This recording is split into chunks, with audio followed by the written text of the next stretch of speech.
السلام عليكم. انا ساره. هذه القصه ديالي نعاودها عليكم كيف ما وقعت باش تستافدوا منها.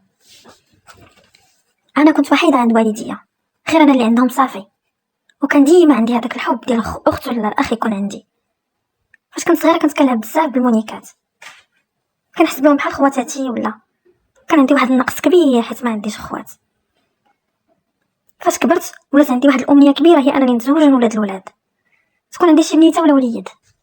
ما عرفتش غتفهموني ولا لا، ولكن كنت غنحماق ونكون عندي الولاد وتكون عندي اسره. داكشي علاش زبت بزاف تزوجت في واحد العرس صغير 23 عام. مازال كنقرا، با كان ضد هاد الفكره ديال الزواج، ضدها، وماما كذلك ما بغاونيش نتزوج وانا باقا صغيره وتنقرا. ولكن هذاك الحب تاع الولاد وتاع انني نكون اسره غلب على داك الحب تاع القرايه.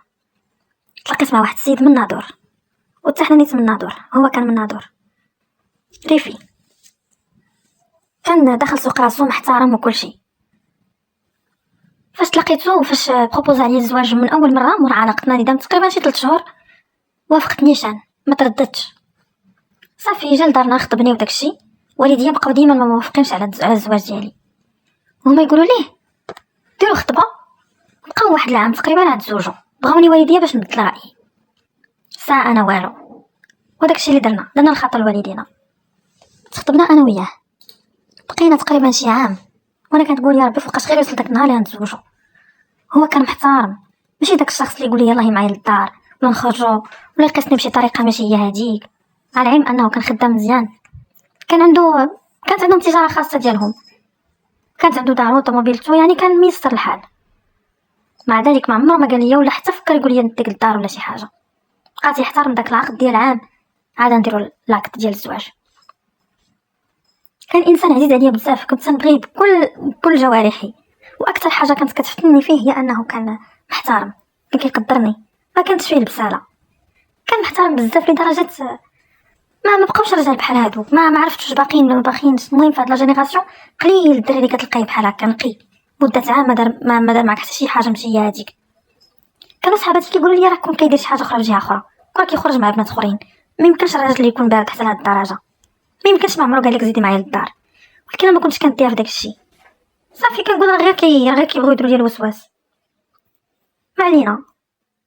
داك العام دازت علاقه عاديه، مره نتخاصموا، مره نتصالحوا، مره يبكيني، مره يفرحني، مره يبلوكيني كاع ونتفرقوا هكا واحد يومين 3 ايام، مره نرجعوا. المهم بحال اي كوبل مغربي، وصافي بحال اي كوبل في العالم كاع. صافي وصل داك شهر 8، هو فاش كيجيو عائلته من الخارج. حددنا النهار ديال العرس وكل شيء. والدي فرحوا بيا حيت انا زعما هي البنت الوحيده عندهم باش نديروا العرس. انا حسيت براسي الحلم قرب يتحقق ليا ديال انني يكون عندي وليد ولا بنيته، والحلم انني غنتزوج بالشخص اللي كنبغيه. كنت فرحانه بزاف، يمكنش تخيلوا قداش كنت فرحانه. ايوا داروا عائلتي العرس وداروه زوين، كاع داكشي اللي عند با مسكين خسروا في داك العرس. جات عائلتي، صحاباتي، عائله راجلي، درنا لاكت وكلشي وتزوجنا ومشينا للدار. كنا حنايا ماشي من داك التقاليد ديال انا يمشيو معايا يديوني ولا شي حاجه، لا، العروسه والعريس بوحديتهم كيمشيو فحالهم لدارهم. مشيت انا وياه في ديك الطوموبيله، هو اللي كان سايق، سال العرس ومشينا انا وياه للدار ديالو اللي كانت مفرشه ومقاده وفيها كلشي مصايب. ايوا صافي. ايوا هنا فين غادي تجي المفاجاه. انا كنت مدهشره خايفه بزاف. اول مره غادي نبقى مع شي راجل في نفس الدار، اول مره غادي نكون في الخلوه مع شي راجل. دخلتني الخلعه، دخلتني التدهشيره، حشمت، كلشي جا ليا. وليت كنعرق وكنبرد ونشف ونسخن ونبرد ونشف ونسخن. كاع داك النصائح اللي عطاوني صحاباتي اللي مزوجات نسيتهم، كاع داكشي اللي قريت في الانترنت وفي الكتوبه مشى تمحى. صافي مبقيت عارفه ما ندير، واش نضحك، واش نبكي، واش نشوف فيه، واش نهضر معاه، واش نقول ليه شي حاجه. تخلعت. صافي فاش جا هو بدل حوايجو ودوش، وجاني غريب كيفاش انه كي جا دوش وجا جلس حدايا. وانا زعما بديت كنتقرب منه شويه، زعمت، ما بقيتش حشمانه وبقيت خايفه. هو كذلك. شويه شفتو بحال الا ماشي طبيعي، وجهو تبدلو فيه الالوان. اش هادشي كيوقع؟ كنقولو مالك؟ كيقول لي غير العيا بزاف ديال العرس والسهر انا ما مولفش بيه. قال لي في نفس الوقت متفاجئ فرحان بزاف حيت زوجتك. انا فهمته. قال لي وانتي مالك؟ قلت له متوتره، اول مره غادي نكون معاك في نفس البيت ونفس الدار، راني متوتره بزاف. هو ينطق وقال لي صافي داكشي اللي على بالك نخليوه حتى الغدا باش تبقاي ترونكيل. انا ما كنتش باغي نخلي داكشي حتى الغدا، كنت مستعده زعما نديرو كلشي في ديك الليله، قلت نخليه على خاطره، زايد انني ما رضيتش نقولو اليوم بداكشي، حشمت بقينا حتى الغدا. غدا نفس المشكل، انا بديت كنتقرب منه، بديت كنلبس شي حاجه اللي زعما مثيره قدامه، والو. السيد كيبان ليا ماشي طبيعي. اويلي مالك؟ بدا عاوتاني كيقيس في راسو، بحال تيضرو راسو، قال لي راه دراني شقيقه ما نعستش مزيان، راه ما حاسش براسي هو هذاك، ويقول لي واقيلا شي واحد دار ليا شي سحور. وانا ما كنتش كاع كنثيق بداكشي ديال السحور. بقينا هكاك، دازت عاوتاني المده، سيمانه. السيد زعما مشتاق ليا، ما عمرو ما داني لا للدار لا والو، ما عمرو ما نعس معايا، ما قاسني، ما انا كذلك، وهو السيد في العشرينات وانا في العشرينات في العمر. سيمانه دازت بلا ما يقول لي والو، ما يقيسني، ما يدير لي حتى شي حاجه. صافي الموضوع بدا كيخرج على السيطره، انا بديت كنفقد الصبر ديالي، ونقول ليه جيني نيشان دابا، وقول لي مالك شنو عندك، واش حنا نبقاو هكا، واش انت صايم ولا شنو؟ قال لي لا، غير بغيت نخليك على خاطرك تكوني مرتاحه مزيان وباغيه، حيت حاسه بك متوتره. قلت له سيدي انا ما متوتراش، ما بقيتش متوتره، انا عادي، هادشي راه كاع الناس كيديروه، وانا ماشي بنيته صغيره ولا، راه تبارك الله. ديك الساعه فاش يلاه تزوجت فاش وقع هادشي كانت عندي تقريبا شي 23 24 عام. المهم بقى الحال هكاك، تخاصمت معاه، انا تعصبت، ما بقيتش كنهضر معاه تقريبا شي 3 ايام، وبدات كدور لي ديك الهضره في راسي ديال السحر ما السحر. قلت واقيلا بصح، ولكن لا، ما تخليش داكشي راسي. شويه السيد فاش شاف راسو ما بقى عنده كيفاش يخبي، اعترف ليا نيشان، قال لي انا عندي عجز جنسي. اويلي، عجز جنسي؟ انت عاجز؟ يا سلام. شنقول لكم، تخلطوا لي المشاعر ديال الضحك مع ديال البكا مع ديال ما فهمتش، جاني بحال تقولبت في حياتي ولا ما. فاش كنقولها، فاش هادشي شاركته مع صحاباتي من بعد سنوات، قالوا لي خاصك تصبري وهادي وكذا، ولكن علاش خاصني نصبر؟ علاش انا انسانه طبيعيه ومراه طبيعيه وشابه باقا صغيره نضيع حياتي بحال هكاك؟ واكثر حاجه انه ما يكونوش عندي الولاد، وانا خرجت من القرايه وتزوجت بكري غير باش يكونوا عندي الولاد، غير باش نولد شي بنيته ولا شي وليد. صافي قوى الصداع بيناتنا، مشيت في حالي، انا جمعت حوايجي وانا نغضب، مشيت لدارنا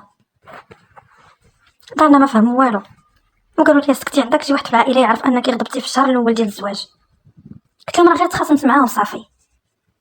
هو جا كيحذرني عند دارنا، قال لهم راه حيت باقا صغيره مازال ما كتعرفش، باقي الزواج جديد عليها، وتخلطوا عليها يعني مسؤوليه، وداكشي باقي جديد عليها، داكشي علاش غضبات. وجا حذرني وداني، ما بغيتش في الاول، ولكن من بعد مشيت تبعته، بقيت كنهضر معاه وكنتناقشوا باش نحلوا المشكل. قلت لها انا ما بقاش فيا لو فات انك عاجز، بقى فيا انك ما قلتيهاش لي وحنا عام وحنا مصاحبين، ما كاملاش عام ولكن كنا مصاحبين، كان عليك تقول لي العيب اللي عندك. هو اعترف وبقى فيه الحال، قال لي تالما كنت كنبغيك ما بغيتش نضيعك، قال لي غنحاول نحل المشكل. قلت لي واش عرفتي شنو المشكل عندك؟ راه مشكل كبير. قلت لي تخيل كنت زوجتيني انا ولقيتني عندي العجز الجنسي ولا عندي شي مشكل في الحياه الجنسيه ديالي، النهار الاول تقول لي الله يعاون.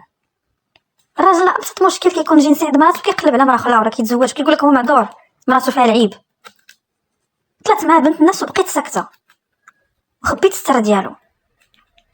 دازت الايام غير باش نحفظ ليه الكرامه ديالته، بقيت معاه عامين من الايام، عامين وانا مزوجه به وانا باقا عذراء، باقا بنت، ما عمرو ما قاسني، ما عمرو ما نعس معايا، ما خليتش ما درت ليه، ما خليناش حتى شي طبيب في المغرب كامل، فين ما سمعنا شي طبيب واعر في شي مدينه واعره كنمشيو لعندو. كثرنا بالاطباء، ما خلينا حتى شي واحد في العشابه، ما خلينا حتى شي خلطه، حتى شي وصفه، حتى شي عشبه، حتى شي مشروب، والو. اي طبيب في الاخر تيثبت ان السيد عنده عجز جنسي تام، ما عنده حتى شي علاج. انا ما بقيتش قادره نصبر عليه هكاك، ما كاينش عنده العلاج، وزيد انا كثرت بزاف ملي صبرت معاه عامين، وهو دار غلط كبير انه ما قالش لي المشكل ديالو من الاول. شنو ذنبي انا؟ فكرت مع راسي مزيان، في الاخر مشيت قلتها لماما، حطيت ليها كلشي. ماما شنو قالت لي في نظركم؟ قالت لي المراه الاصيله هي اللي كتحفظ العيب ديال راجلها وكتصبر معاه، اما عندها ديك العقليه القديمه، واحد العقليه اللي ما عرفتش مين جابوها. علاش انا خصني نصبر؟ علاش انا غادي نبقى حياتي كامله وانا هكا كنت مزوجه ولا مزوجاش، ونتحرم من الاولاد، ونتحرم من واحد المتعه اللي حللها لي الله؟ علاش؟ ما قنعتنيش ماما. كنقلب في الانترنت، حطيت المشكل ديالي في فيسبوك بواحد السميه مستعاره. كل واحد اش كيقول، شي كيقول لي لا خصك تصبري كوني امراه اصيله، امراه ونص بحال العائلات المغربيات. شي كيقول لي من حقك تعيشي طلقي وسيري تزوجي بواحد اخر ما حدك صغيره. كل واحد اش كيقول. في الاخر بقيت كنفكر مع راسي وانا نهضر معاك، قلت لي شوف انا باغا نسافر، وباغا نسافر بوحدي. بقى عليا هاد الهضره منين جبتيها؟ حيت هو ريفي ما عنده ريافه، ما عندهمش حاجه سميتها المراه تسافر بوحديتها، ولا عندهم العيالات شي حاجه مقدسه ما تقدرش تخرج بوحديتها. حطيت ليه النقط على الحروف، خرجت في عيني نيشان. قلت لي انا صابره معاك على واحد العيب كبير فيك، والسر ديالك خزناه وكل شيء.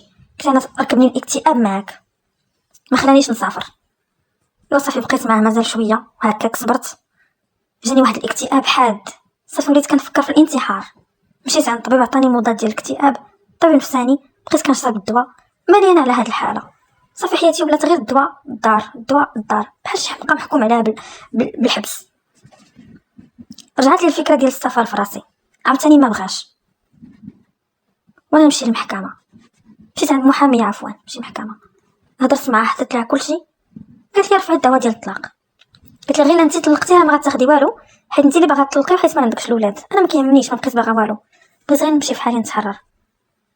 دفعنا الطلاق، تلاقينا في المحكمه وداكشي. ما بغاش يطلقني هو، قال لهم لا انا مراتي كنبغيها. انا ما قدرتش نقول لهم العيب اللي عنده.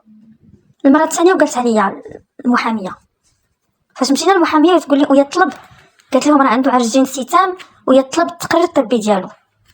وبصح دار التقرير الطبي حيت المحكمه فرضته عليه وبان انه عنده عرج جنسي تام. وطلقت وما استفدت والو، ما ديت من ولا ريال لا جوج، وانا ما كنتش باغيه اصلا نستافد والو. كان صعيب عليا الموضوع شويه في الاول، اكتئبت، بقى فيا الحال، حسيت بالتقلبه وبالضياع وبحال ان حياتي سالات وكل شيء. الطلاق ماشي سهل، والتمش ما كيهرب من دار العرس، ولا كيقولوا التمش ما كيهرب من دار العرس. مشات ليا كاع، ولكن ما نقدرش نضيع حياتي. انا هادشي فاش عاودت لشي ناس في فيسبوك، يعني بلا ما نحط سميتي، لاموني بزاف، قالوا لي لا وكتفكري غير في راسك وما صدقتيش وعندك افكار تحرريه. ولكن انا ما نكذبش عليكم، ما نقدرش نضيع حياتي بحال هكاك. والناس المزوجين كيعرفوا بلي ديك المتعه الجنسيه اللي كيعطيهم ربي حلال راه اكبر متعه كاينه في الوجود. علاش انا غادي نحرم راسي منها؟ وإلا كاع حرمت راسي منها، علاش